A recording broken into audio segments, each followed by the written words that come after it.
So for this pattern today, I'm using these 3 colors from Red Door Fiber Studios. Now, you might notice that this yarn looks a little bit different. That's because I'm mixing my bases. I know some people don't like to do it, but I don't have a problem with it.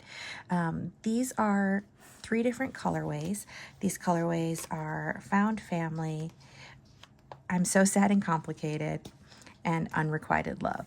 Now, for this pattern, you'll also need a 5.5mm Tunisian crochet hook with a cable and a stopper, scissors, stitch markers, and a tapestry needle for weaving in ends.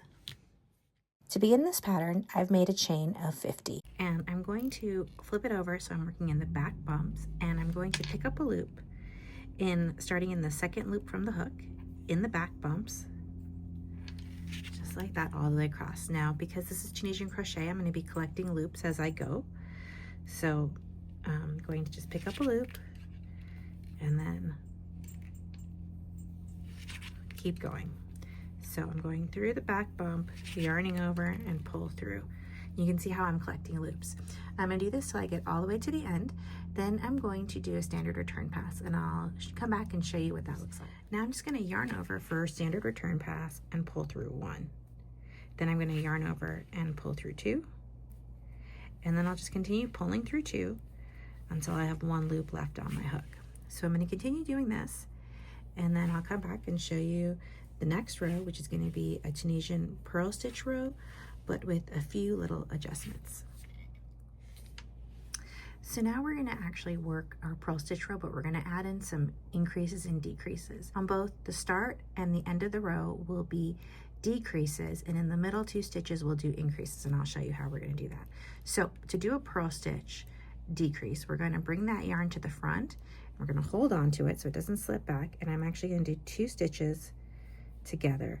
Then I'll let that yarn fall around the back of the hook, and then yarn over and pull up a loop just like that. And that's a Tunisian purl stitch 2 together. Then I'm going to do the same thing, but just a regular purl stitch. So I'm going to bring the yarn to the front, let it come around the back, and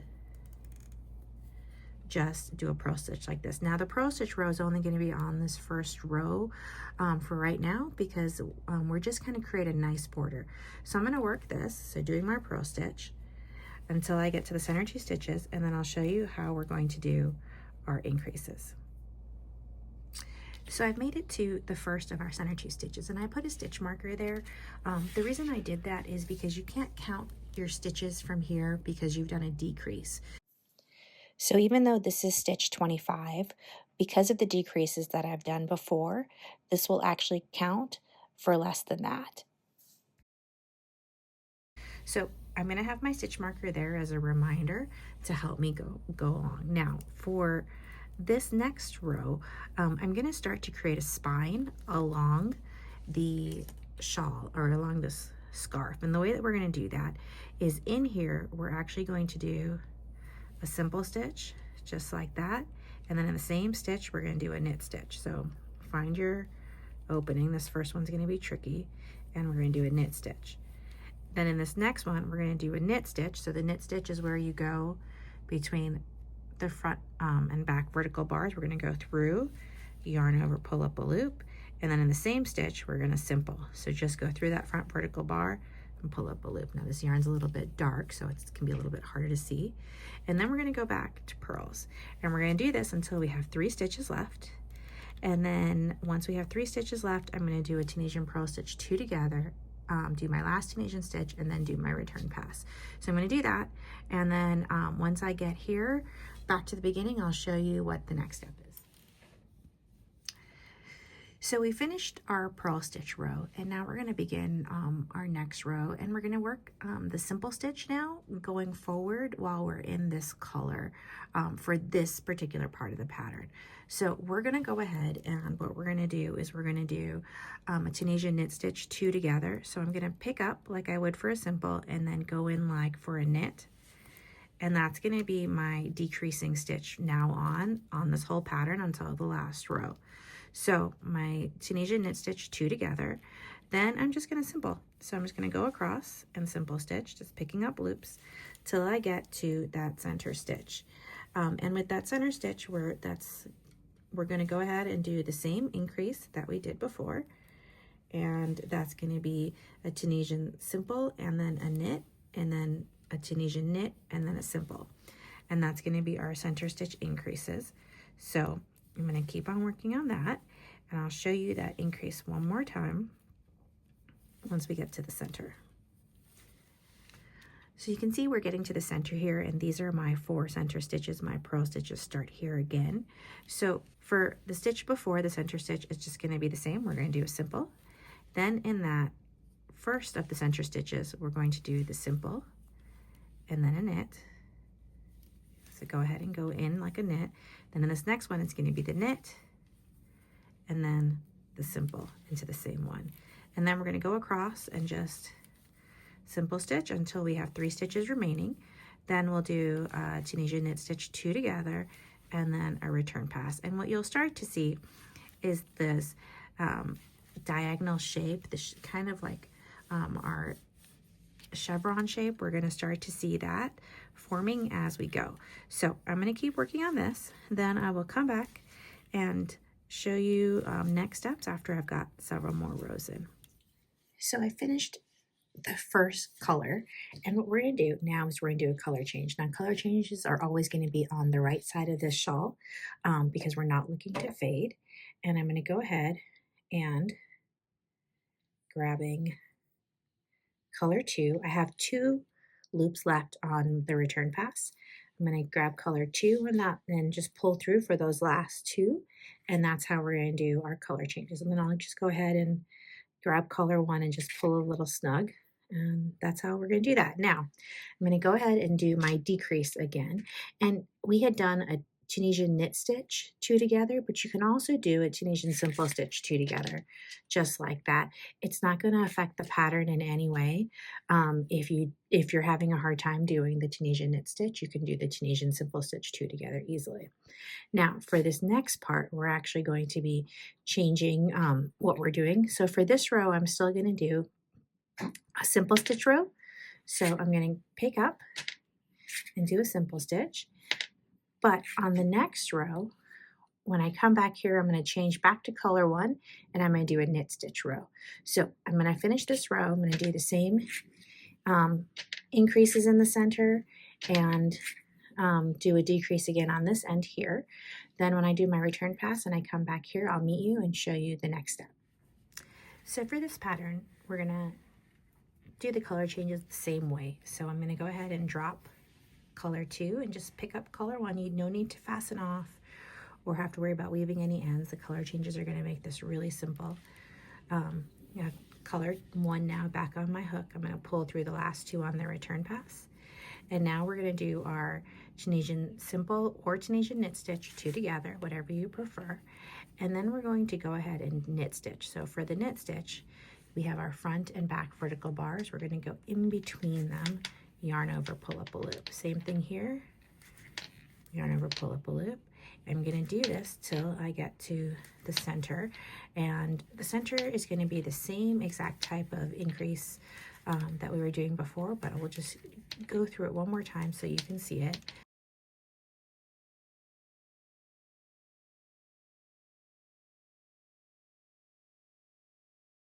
And remember, we were doing a TSS, then a TKS, then a TKS and a TSS. So the TKSs, our 2 knit stitches, are together. So here are my 2 center stitches. Right here, actually, sorry. Here are my 2 center stitches right here. And what we're going to do is we're going to go in for a simple, then go into the same stitch for a knit, and we're going to reverse it for the second one. We're going to go in for a knit and then go in for a simple. And that's how we're going to do our increases. So I'm going to go ahead and just continue knit stitching all the way around, do my decreases, do my return pass. Then when I come back on the next row, I'll do my color change again and do a simple stitch row. I'm going to do this for several rows. Then what's going to happen is after we have the transition section, we're going to go to working strictly in color 2, just doing the knit stitch, and we'll have a big section like this similarly for color 2 in Tunisian knit stitch. So I'm going to work on that, and then I'll come back and show you next steps. So I'm at a point in the scarf where we're going to go ahead and we're going to make this flat. So we're going to bring it up straight to here, and then do a couple more rows straight across. We are starting off with 50 stitches, and we'll decrease that on both sides evenly. So I finished my return pass here, and what I'm going to do is I'm only going to do a return pass for 6 stitches. So I'm going to pull through 1, pull through 2, pull through 2, that's 4, 5, and 6, just like that. Now I'm going to do a short row. So starting right here, I'm just going to go ahead and pick up 1, 2, 3, oh whoops, 1, so 1, 2, 3, then we're going to do 2 together because we're still going to keep this edge the same. Then we're going to do our last Tunisian return pass just like that. Then I'm going to pull through till I get to my center 2 stitches. And what I'm going to recommend that you do for right now is take your work, and we have our center 4 stitches here. For the 2 over here on the leftmost stitch, I'm going to put my stitch marker there because we're going to stop before we reach there on the return pass. And that's just going to be a little helpful reminder on where to stop for this first return pass. And the goal is to make things level. So every row is going to be slightly different with how we do the return pass. So I'm going to go and stop before we reach the stitch marker for the return pass. And now I'm going to do my forward pass all the way back down.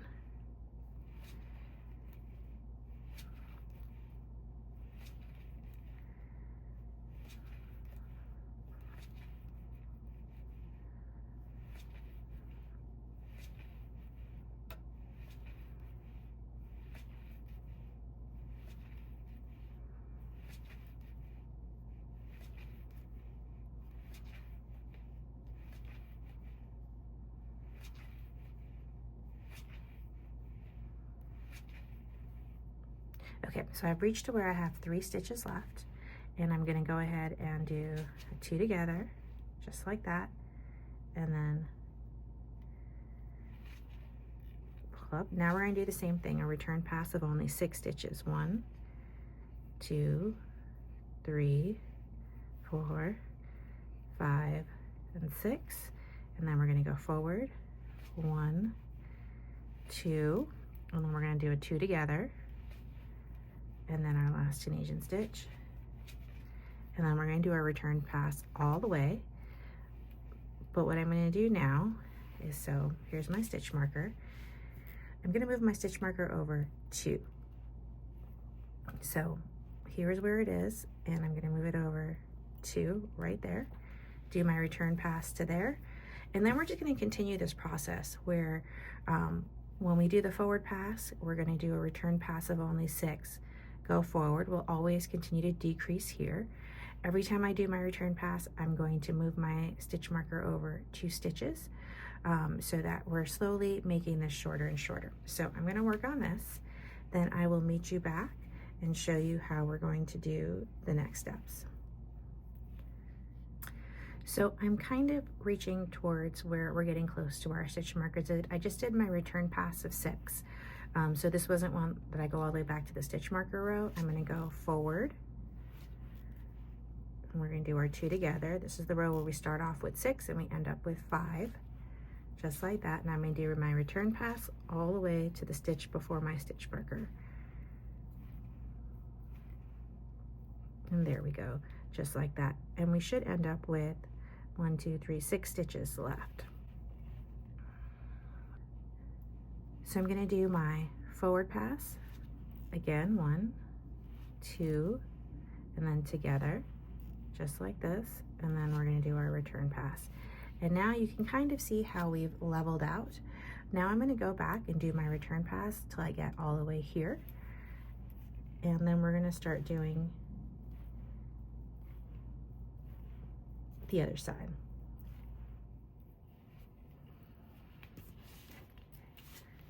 So here we are. What I'm going to do first, take my stitch marker, find my center 2 stitches, which are right here and here, and I'm going to put this one again on that, this time on the rightmost stitch, just there of my center 4. So just like that, and that's going to be our stopping point as we go forward. Now we're going to kind of do almost a mirror image of what we did on the other side. We're going to go forward 6, so I'm going to do 2 together, so that's 1, 2, 3, 4, 5, 6. So this time we're gonna take 6 stitches and make them into 5. I'm gonna do my return pass. Get a little bit more yarn.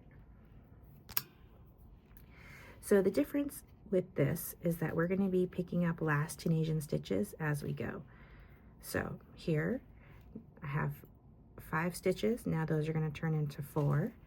So I'm gonna do my 2 together. There, I'm going to pick up this last Tunisian stitch, pretend like it's just a regular stitch along the way, and then we're going to do our forward pass up until we get to the stitch marker. We're going to stop before we get to that stitch marker.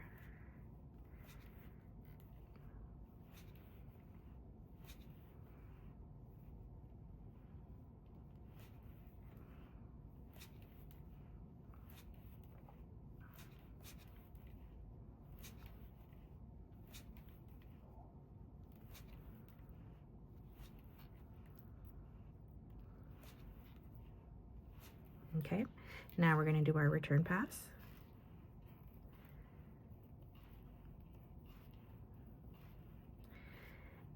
And then we're going to just repeat what we've been doing. So I'll show you that again one more time.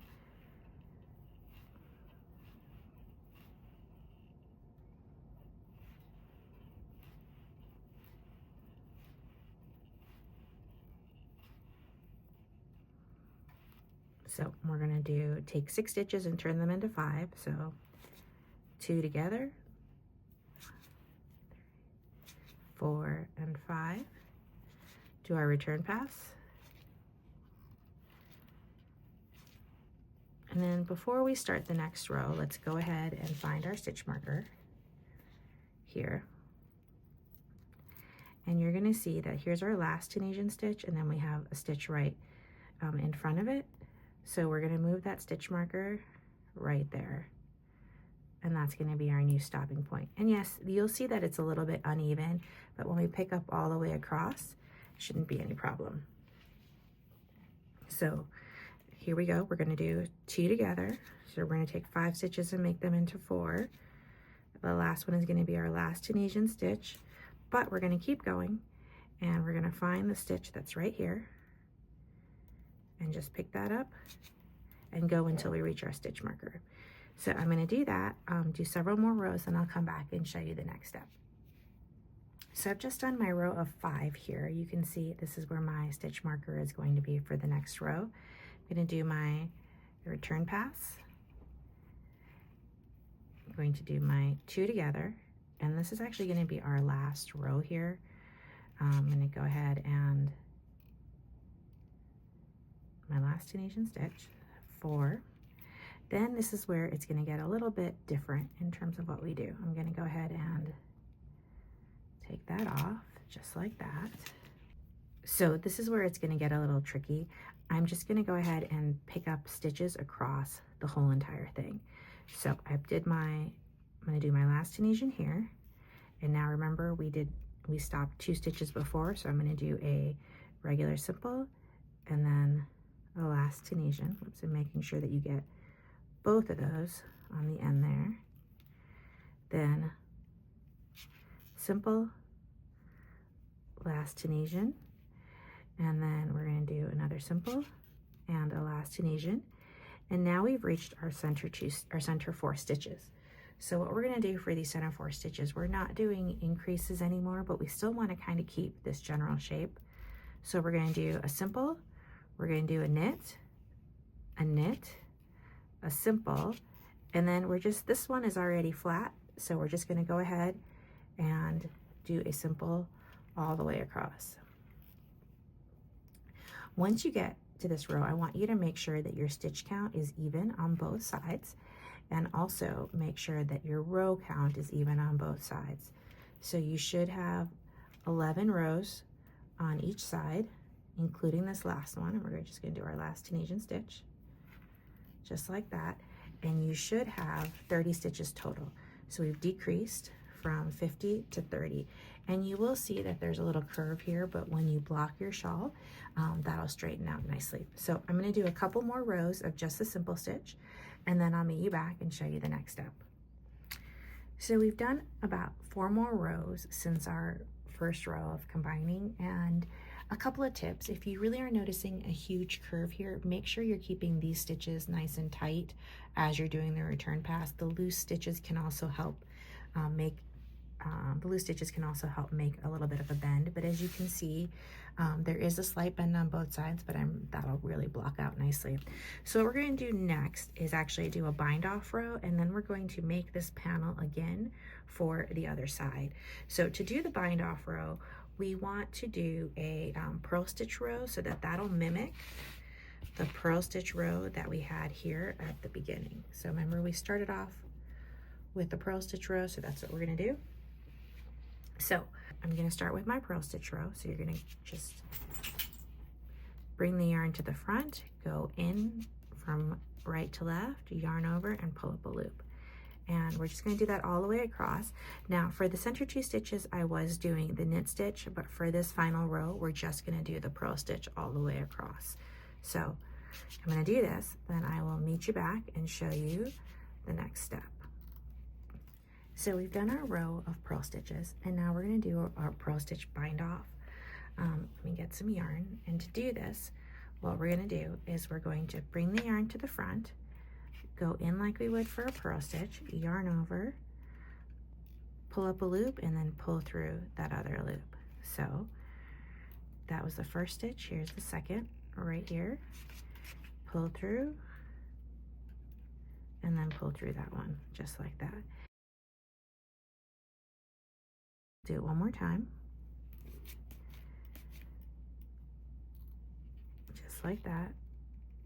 So going in, and then you can just pull through both loops. So that's going to give us this kind of bind off that you see here. Let me see if I can make this lighter for you so you can see it a little bit better. It's going to give us kind of a purl stitch double row right here, which we're going to end up repeating for the other side. So we'll have a little band here to connect that will seam together. So I'm going to just finish this. I'm going to do my purl stitch bind off all the way across. Then I'm going to go ahead and I'm going to repeat and make another panel, and then I'll meet you back. So I finished my second half of the shawl, and I left a long tail here. And what I'm going to do right now is I'm going to use this to weave together both ends, or to seam together both ends. So I'm going to go ahead and thread my needle.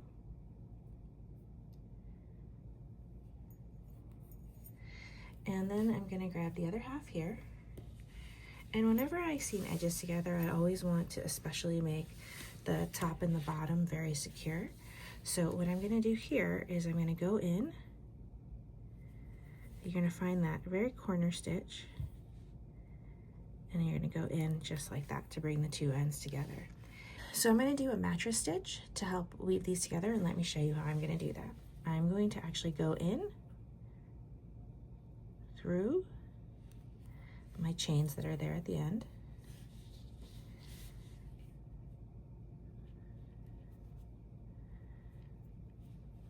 going through and then going back and forth on each side. So I went through that one here, so I can go in through the next one, and then I'm going to go back. So the one that I came out of, I'm going back into and coming out on the one right on top. I'm doing this because I want it to be really nice and snug and secure. So now I'm going to go back in onto this one and there. And I'm going to just do that all the way up and across till I get to the top. And then I'll do what I did down here, which is to again, secure that edge by going in through the very corner stitch. So I'm going to finish this up, and then I'm going to, you have the option to block your shawl before you seam or after. For the purposes of this video, I'm seaming first and then blocking after, but really ideally you would block first, then go back and seam. So I'm going to finish this up, and then I'll block it, and I'll show you the final product. So here's the final product. You can see how the center part lined up, and that bowing that we were seeing before is gone. That really is going to depend on how you block also, so make sure you block straight. I did use blocking pins to help keep that area straight, but this scarf is super duper long. So it's going to have lots of nice flowing tails, and you can also see how nicely those tails blocked out. The scarf ends up being close to about 111 inches long, and is about 6.5 inches wide. So here's the final product. I hope you really like it. I love this scarf. I've already worn it a bunch of times. It's light enough for the spring, but when you wrap it up, can be cozy enough for the winter. So it's a really nice weight, and it came together really, really quickly. So I hope you liked this video. If you did, please give it a thumbs up, and please do subscribe. It helps to grow the channel. Thanks, and happy crocheting.